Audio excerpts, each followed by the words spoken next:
Upgrades.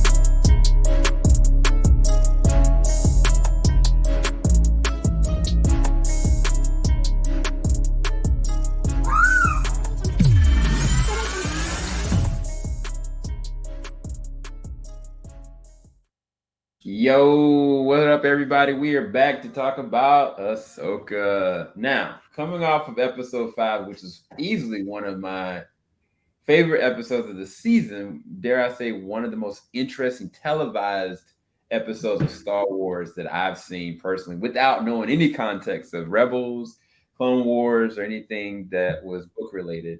It was amazing. So I was hesitant about seeing, could this move forward, right? And so I brought somebody on this time around that has been in love with this before I was even understanding of what it was. I've got Ronan Unchained. What's up, dude? I can't believe I'm going to quote Star Trek, but I am emotionally compromised. Hey, it's okay, Spock. I get it. I can't imagine kind of how you feel because, again, some of this stuff that's leveling out is what I'm assuming is, you know, where Rebels ended, like to kind of figure out where things were going to go. Just to kind of give a short disclaimer as far as my instantaneous reaction to this episode, it was hype. Without spoiling anything, there was a character that they've been promising and like hyping up. And I was like, what's the point of the character? And the moment that this man speaks, the moment that anything is coming from him, I can feel like, okay, this man is controlling so much with just his words. And it's so fascinating to watch. He just can't help himself. But I mean, as a whole, there's so many different things we're going to unpack in this one. Even the beginning of this episode was something special. And for them to come off such a strong episode 5, I think that this progressed this show to the point that people are going to be like, you only got 2 episodes left. Give me more. So yeah, I think this was a great next episode continuing the series. So that's my short disclaimer before we go down the rabbit hole of spoilers. So Ronan, let's get into it. The beginning of this episode, the very beginning of the episode, kind of had Ahsoka kind of talking with our favorite David Tennant robot, kind of about what she failed to tell Hera about Sabine, that she knew that Sabine willingly went down that path. And he kind of course corrected her. And it was one of the most amazing small conversations that led me down, like, I don't know, I was giddy when he was like, a galaxy far, far. I was like, I was nerding out. And I'm not the biggest Star Wars fan, but the way she was kind of like, okay, well, teach me something. And I was like, this is amazing. No telling what story he told. I want to actually be on the fly on the wall. Like, you're going to talk about Knights of the Old Republic, or what are you going to talk about here? So anyway, the beginning and the opening of this, what were your comments on that? I couldn't have said it better. I think that hopefully now, and again, with these brief appearances that I'll make with your reviews, that now you know why a year in advance I was telling you, keep an eye out for this show. Before stuff was hauled, before the industry flipped upside down, I kept telling you, this show is going to be nuclear. And again, you don't have to know much. If you do know stuff, it'll be sweeter for you. But like you said, like that story, I doubt will be told explanations of what was told, but maybe in a spin-off. maybe in a comic book or whatnot, that might be told. But you never know. Yeah, yeah. It's such a the weird thing about even how this show is shot. Like there are like wide shots to kind of show you scope of life, whether it's an action shot, whether it's an emotional shot, whether it's characters just breathing the atmosphere. Like even when Ray Stevenson's character kind of landed on the ship and they just kind of slowly walked off, like you feel like they're on this planet. This planet feels alive.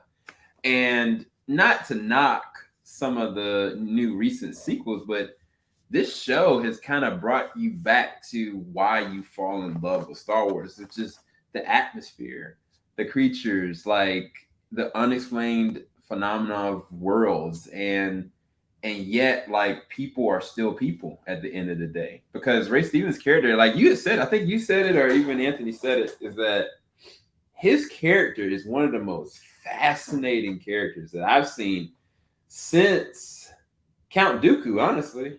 Because even with Count Dooku, like looking at Tales of the Jedi, like I was like, Yeah. such a very fascinating character, and there's so much of that I see with his character that like I want to see so much more of him. And unfortunately, he's passed, but like I'm loving him in this episode. To be honest. You could tell somebody was a 2001 Space Odyssey fan with that first opening shots. I'm like, yo, that's good. That feels right. And I think what I could say is that this show, Andor, Mandalorian, what it does right is that the set, the location, mirrors the characters or is telling a story with them without dialogue, maybe just music, or maybe just without music. It's telling a story and it's involved with it. It's not just a background thing or whatnot. It is part of the details of what is being presented to us viewers. Yeah. Yeah, no, it's so good because even his interaction with Sabine, like I was kind of like, what is happening here? Because I still don't know. I don't really truly know what his prime directive is. We're getting more and more of it flushed out, and I think that's the most interesting thing about the show at this point is kind of seeing what is his resolve. Like, where is he really going with this? Because even his Padawan was like this seems like a sinking ship. Like my gut instinct tells me we need to leave because they're gonna throw us away. And he was like, they're just scared of something they don't understand yet. And like I know more than what I'm letting on in so many ways. He's keeping a lot from her too, which is always screws everything up. But it was something about like how he knew, like he completely knew that she would be the one to find the missing link, so to speak, which we ain't gonna get into that yet. Um, Bruh. but it was so much more like he kept on like, just hold your horses. But it's interesting how the moment that I'll go ahead and say it when Thrawn comes onto the scene and interacts with him, and he was I like, you don't smell right. You're a Jedi, huh? But then he was kind of like, oh, got it. Cool. This can benefit me. So I'll work with you for now, but only because it benefits. That's what I got from the dialogue. And I was like, I ain't gonna lie to you, man. Like, y'all have been hyping up Thrawn for a while. This made me hold on to my lightsaber a little bit tighter. Because he was like everybody was legitimately intimidated by his presence. Not even off of his words, but off his presence. And I think it's based on what I'm assessing, his intellect. Like he has like a lot of knowledge and understanding of stuff that I don't even comprehend just yet. dude, think Khan from The Wrath of Khan. Think James Moriarty. Think Sherlock Holmes. All in one. He is that good, that dangerous, and that cool in terms of emotions and just being able to puzzle stuff with just a few glances. I've told you in the past, this guy is scary because when you feel calm and there's nothing to worry about, that's the most worried time as a viewer I am. Like I said, it took 2 seasons for this guy to play in the even field with the rebellion. No, it took the rebellion. I should rephrase that. The rebellion took him 2 seasons just to get in the even field with him. And even then, people would doubt if they were ever in the even field. This guy was that good. And yeah, man, the fact that he's in cahoots with The other witches. new characters, yes, the developments that we've been getting, it's like my predictions are kind of coming together, and yet I'm like, shit, I shouldn't have predicted that because that's dangerous as hell. That's creepy as hell. And welcome back, Lars Mikkelsen. Man, I wish you would have heard me at Celebration freaking the F out, just yelling his name out loud. Be like, yes! Be like, just say it. Don't let me say it, you guys, because then it's official. And then just look at it, man. That is a Yeah. presence. Yeah, like I ain't gonna lie, like they matter of fact, even the way they gave him like this random like theme that had like a bit of Organ. like a rock riff to it. And I was like, that's so I ain't gonna say on PC, but off brand from Star Wars, but it was so freaking dope. Because as he was walking down, they were just uttering his name. And then I guess the guy's name, which is in this shot right here, Enoch, was like, fall in, march. And I was like, oh snap. Okay. Um, yeah, like Dark I Side, I need to know more about. Thanos. What else do you need me to reference? Like that vibe of him just walking out. It felt like something Dark Side is, or Dark Side is. It is. It's just a dude in blue with red eyes, and just oh man, oh man. Yeah, and I again, because I don't have a point of reference, when he was like, "I need your dark magic again," I was like, "Dark magic? What? What are you talking about? What is going on with this man that I don't know about?" But I will say, which is interesting. I don't know if you've seen Hercules. Like most people have seen like Disney version of Hercules, right? Oh yeah, The three witches that kind of take care of the thread. a fate. Um, Yeah. they remind me of that, and he reminds me of like Hades, straight up, because he was like, "Wait, you didn't see this?" And they were like, "I'm sorry, I didn't see it. She's dangerous." And then I was like, "Okay, so." Not only that, then they were like, "Oh, there's a third. Somebody's coming, and she's riding a freaking star whale." And I think the funny thing about that was instead of getting mad or irritated You or got it. threatened, he just pivoted and calculated. And I was like, "That's a dangerous person," because honestly, Thanos had that same kind of calling card. Like it was never a situation where he was, even if he was, thrown through a loop, he found another way around it. And I don't know, like the fact that he's not that worried about three Jedi being there and then two loose Jedi that he already doesn't trust. Um, it's interesting. Well, I wouldn't say he's not worried. I'm just saying that it's okay. It's another hurdle thrown at me. And like you said, no emotion, just like he might have just said, huh, okay, let's try this, see how that plays out. Right. Quickly, like a chess master, like Bobby Fischer saying, Balin told you that, and he's a former Jedi. Okay, let's move the pawns. If they get stranded here, he didn't say it, but they get stranded here, if they die, so be it. This might work that way. And yeah, man, I just and yeah, So I was so worried. I not worried. I'm not gonna say not worried. I was just hoping either you or people who I know who haven't seen Rebels or heard just vividly whispers of Thanos of Thrawn, that what I felt in watching Rebels and what I felt reading his book or his graphic novel, that vibe would come away as well. And from the sounds of it, it did. And I'm like, okay, cool. Now you know what I've been feeling about this guy. And now you gotta also catch up with what I think he's gonna do. yeah, I have no freaking clue, and I don't know what Ray Stevens' character is pivoting to as well, because I feel like by the end of the day, once he gets what he wants, like there's not enough room for what Thrawn is trying to do. And I'm curious to see what that it's gonna be a balance. Like this something's got to balance this stuff out. But I guess we might as well talk about the elephant in the room. You got Ahsoka having that amazing conversation on the guy in the goddamn well. You got Thrawn making his appearance, and then you got Sabine in prison and let go out to her own fruition. And I was kind of like, okay, my head started turning. I was like, okay, they're using her as bait. Now, at that moment, that was when I realized that Ezra was still alive, even though I don't know who the heck Ezra is. Because Thrawn, there was no purpose of him baiting her out if he didn't think that he might be possibly still alive. And it's just interesting that he used her to get to Ezra. But even deeper than that, he didn't even do it himself. He was like, oh, I need you two mercenaries to go and take care of it.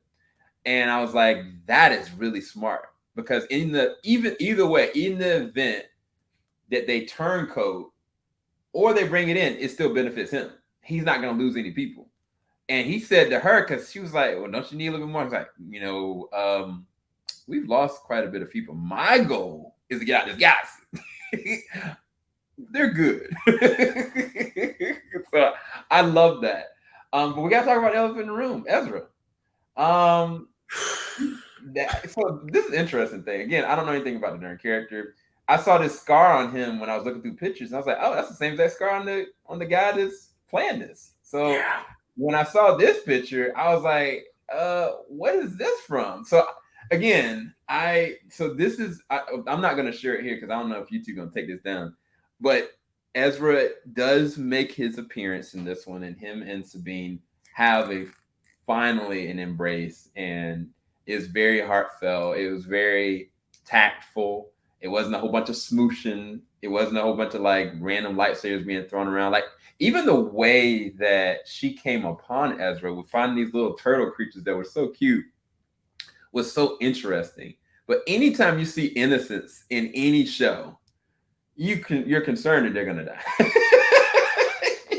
So Yeah. I don't know. What was your take on Sabine trying to potentially try to find Ezra within one episode, and then finally finding him? What was your take on that? Even with what Thrawn said and let out, that like he might be out there. I don't know. I would still be like, I was like, if he's dead, just let her find his corpse and let it bring it back to the ghost crew so they could bury him and whatnot. I still didn't believe it. Like it was sort of like a Luke Skywalker season 2 Mandalorian finale vibe where I'm like, I don't believe, like, don't play with my emotions. Don't fuck with me, Filoni. I'm invested. Dude, I'll look for it right now in a bit. My at least the frame of my emotions, but I broke down, dude. I couldn't believe it. I was just like, I literally yelled, JC, we found them. Oh my gosh. Because again, dude, you have to realize it's been 5 years since I've seen this dude. It's been 5 years of me just speculating, is he out there? Is he alive? If he's dead, did he die peacefully? Is he one with the Force now? And just, to me, it was a big thing that I was just like, stop talking. Fucking hug already. God, I was like, enough with this. Like, hug and whatnot. And yeah, man. And the fact that I got with Taylor Gray, who originally played Ezra in Rebels, and what Tia Sakar did as Sabine in Rebels.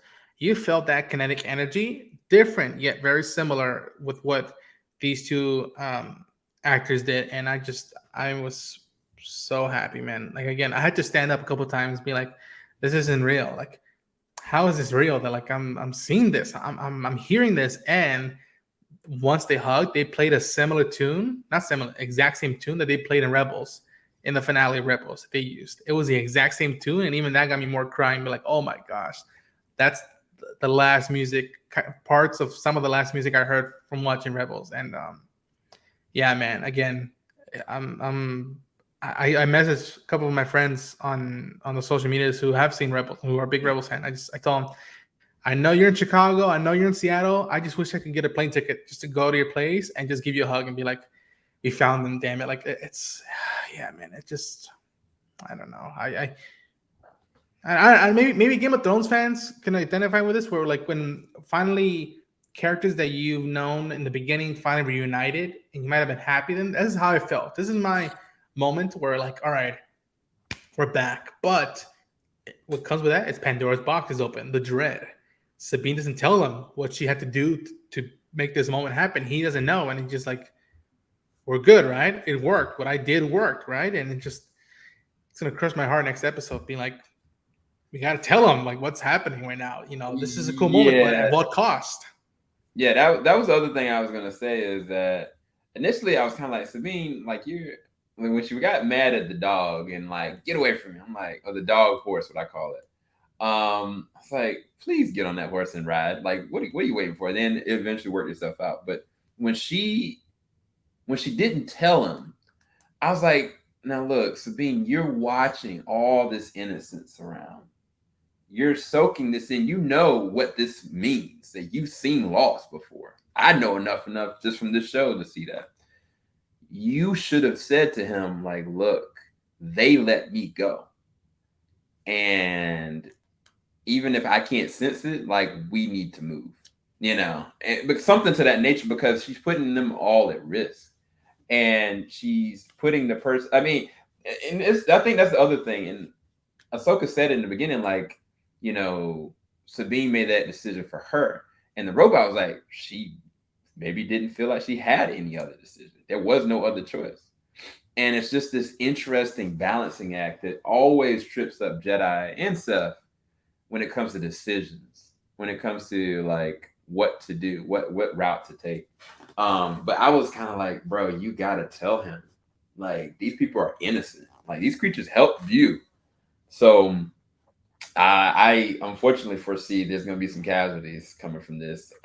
I think it would be a shame if by the end of this series that Ezra perished.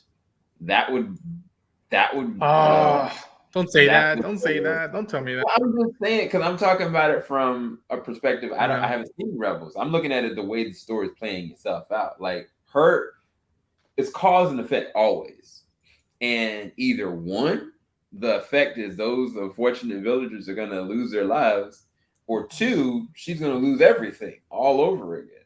Yeah. And I don't foresee Ahsoka dying. Well, hopefully.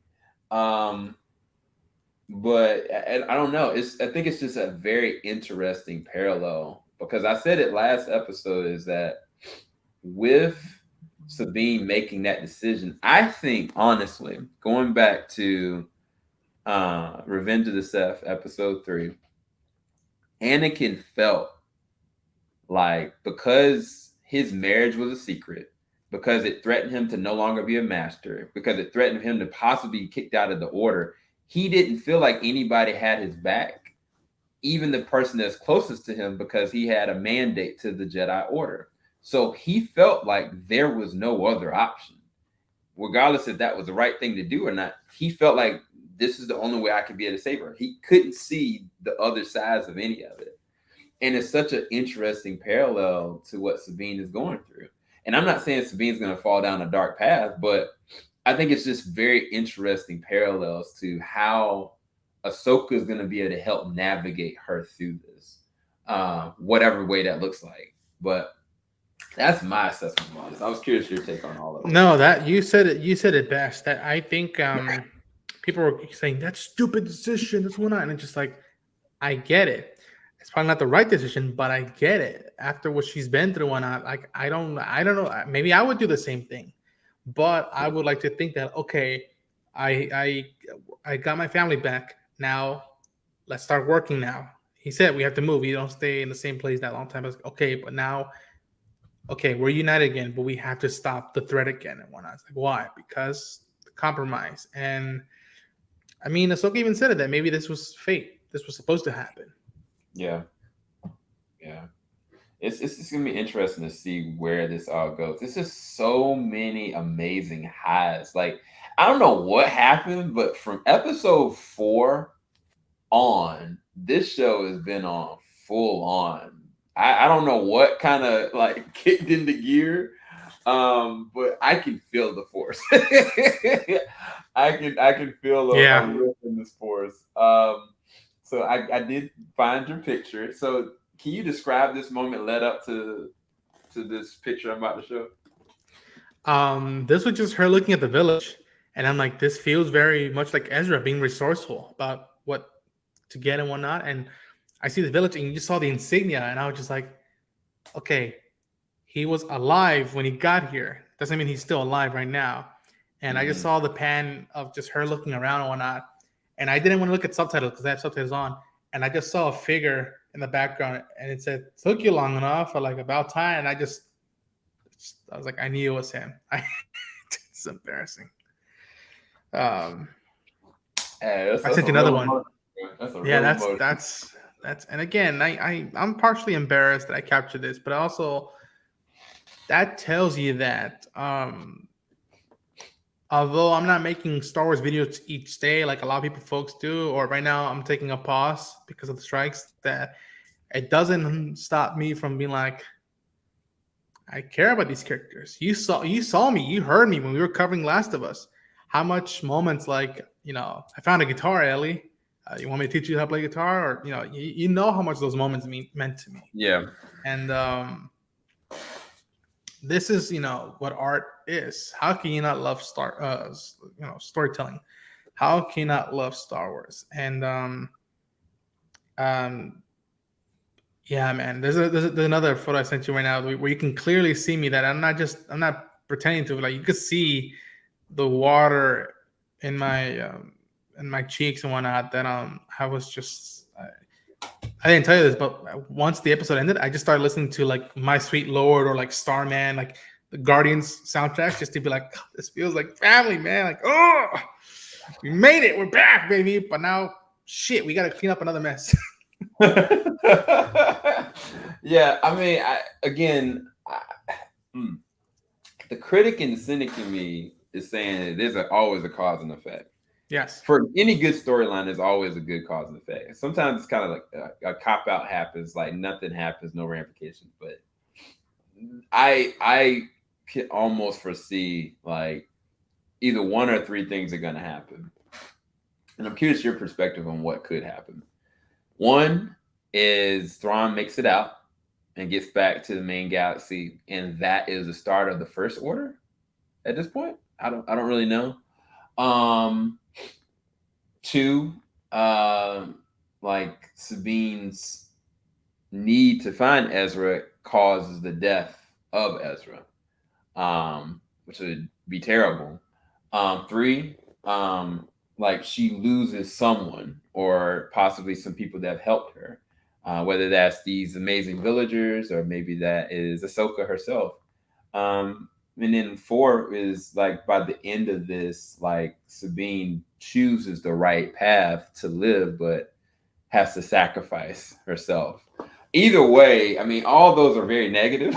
I mean, they could all make it out, they could all live, and then Thrawn makes it out, and then we continue this journey because we know you've even said it that Dave Filoni's film is coming. Yeah. So you're not gonna bring up like Thrawn in 3 episodes left just to kill him. That wouldn't make any sense.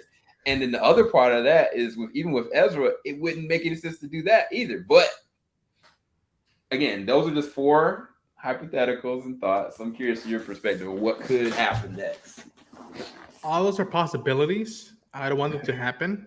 I think that I think they should learn the lesson and be like, okay, you know what? We're going to introduce a character from the animated series in a show called The Book of Boba Fett, or again, Book of Boba Fett. And we introduce an animated character who's a gunslinger, who's a threat to our main character, the titular character, who's cool and everybody likes him when he's introduced. And in the next episode, we kill him. And the resolution is resolved and whatnot. And you know what?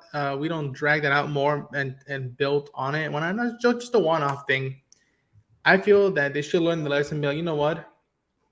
Don't kill anyone off.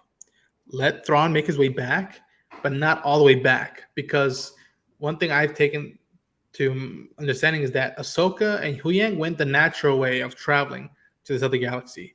Thrawn and his allies didn't. They had to manufacture all this stuff, which goes against, the balance of the Force and whatnot. So I wouldn't be shocked if they make the way back, but not all the way, and they're stranded somewhere close, but not too far as they are right now. And Mm. if you have to kill someone, if someone has to sacrifice themselves, you do that in the movie. You build on what you set up thus far here, and it'll be heart wrenching more for us fans who've stayed since Rebels and Clone Wars if someone bites it in the movie. But don't do it in this show. Um, the characters are too rich, and a new audience has just discovered them just to pull the rug out of them. Um, and to be frank, you've said already, so I would see it coming. It's too predictable to do that right now. Um, yeah, that's all I'm gonna say. Just because I have a feeling where Thrawn might be going with this, and I don't want to spoil stuff for you. Yeah, no, I mean, again, I don't have a leg to step on. I just know that this is a lot to set up, and it's interesting because they could pull threads from anything. They could pull threads from even what they did with God. Well, I don't know where does Andor take place? Andor takes place a couple years before Rebels, or yeah, I think it takes place right before a couple years right before Rebels, and then season 2 of Andor should be taking place at the same time as Rebels is going on. So it's pre A New Hope, pre Rogue One, pre Rebels. Yeah, But you this see the threats. You yeah, see Mon Mothma. You see right. some of the politics that came with that of how now the New Republic is a little bit arrogant. Okay, we got Right. rid of the boogeyman. Let's just chill and party. It's like no, no, no, no, no, no, no. These guys, they don't go down without a fight. And we've seen now throughout the shows that the Emperor had contingency plans. Yeah, and even with the First Order, I'm real curious to see the inception of that. Um, I really am because it was something about how they was like Grand Admiral, how they were kind of like talking about him. Is I was like they could build like a whole brand new empire off of this man, and I don't know. I'm just real curious to see kind of where they go with it, but yeah, this is all speculation for me because I don't have a foot to step on. But this is another great episode. Like this is a good episode. Um, so yeah, to me, like 4, 5, and 6 have been on it. It's just a question of, in your opinion, are they gonna drop the ball? Is 7 and 8 gonna be predictable, or are they gonna really go for it? Because I mean, I never foresaw seeing Ahsoka and Luke Skywalker in the same scene before, but it happened. You know what I'm saying? So that's I'm curious for you as a Star Wars fan, for what you've seen, what you hope, what do you think is gonna actually last 2 episodes? They would have to go out of the way to really, and excuse my language, really fuck it up. They'd have to go out of the way to really, really mess it up. If I was putting down money in Vegas, I would say that this is another championship, another NBA final. The Lakers get another title, and that's it. I feel that um, people have been, whether they haven't been on board with it or not all the way, they at least, what I've been hearing is that this feels fresh, doesn't feel repetitive, and yet it's expanding on. And it's taking a lot of risk. Again, the space whales going to another galaxy. Um, Mandalorian, who's force sensitive. 2 of them now we've had. Right. Um, that's a lot of stuff that we haven't seen before in the, I'm gonna say mainstream, but in the movies, which is what a lot of people are used to. Right. And there's so much more to do. There's at least 20, 30 years of EU legend stuff that they can pull from. And yeah, man, I don't see it falling apart. I'd see it, you know, home running it, much like Loki, much like WandaVision for me. Yeah, I am very, very excited to see how it concludes and what it leaves off at, because I don't really think we're going to get a lot of explanation of what's been occurring here, just some crumbs. and it'll be up to people whether they want to speculate or not. And again, I know some stuff of what drives Thrawn initially to joining the Empire, and I wonder if that's going to play out in the dare I say it, end game. Okay, on that note, we're gonna get ready to go. Ronan, thank you so much for being my co-host again. Where can everybody find your content? Right now, you can find a minimum amount of content. Again, from my and just me, not TeamJVS, but Ronan and Team Channel is supporting the writers and actor strike. The only reason why I'm doing this with Sam and TeamJVS is because this has been in development, like I said, a year in advance. That we said in August, I'm gonna talk Star Wars with you. Thing is, I didn't foresee Hollywood, sticking their own foots up their asses. I right now I put out a mini vlog for any of you who are video game fans, who are fans of The Last of Us.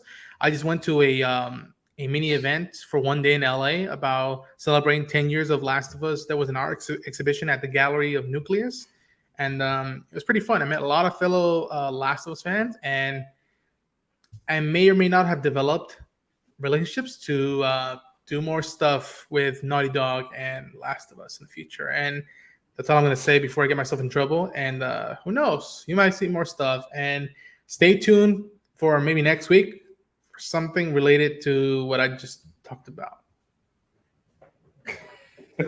Okay.